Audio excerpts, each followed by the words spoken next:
may be safer for you than you think, according to a brand new study. It suggests that marijuana may be the least dangerous recreational drug out there, even over nicotine and alcohol. Well, this may be good news for Alaska and D.C. residents, where pot just became legal this week. But is it really that safe? Joining us now is Fox News Medical 18's Dr. David Samani. Thanks for being with us. Sure, good morning. You say the study actually can be misleading a little bit. I think it's a very dangerous study, and there are a lot of holes in this, and people have to be very careful about not getting the wrong message from this particular study.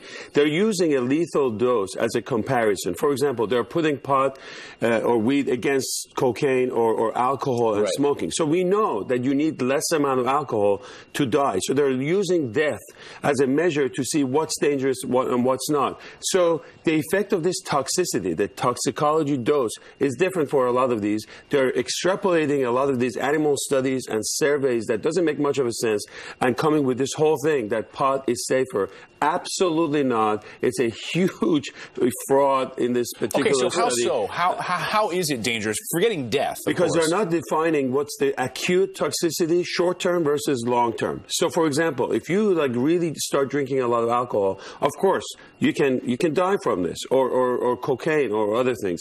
With this, the long-term effect of pot is not very clear. Now, a lot of this has to do with what we call THC. The level of THC in a lot of these marijuanas are different. It used to be 1%, now it's 4%, it's going up to 7%. THC goes through your blood as you smoke it, gets to your brain, and it causes a lot of memory loss. It causes cognitive skills, mood changes, twofold risk of psychosis long term. Now, what I learned about this preparing for this segment is it affects your heart. It actually causes heart attack, 5-fold times increases your heart rate, and on and on. We're seeing in Colorado, we had 13 kids that came to the emergency, ended up in the ICU as a result of overdose from marijuana. Now we have crack babies coming in because pregnant women are smoking this whole marijuana business.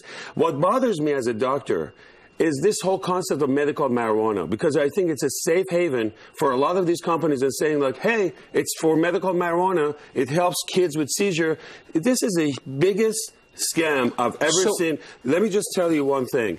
I think for certain cases of seizure, for certain nausea, vomiting after cancer or chemotherapy, maybe. But we still don't have a definitive thing. So a lot of these people are using this as a business, and I challenge any doctors, come to my Twitter or Facebook, convince me how this is healthy for you. I'm 100% against this.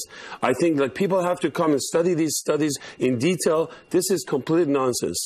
Dr. David Samani.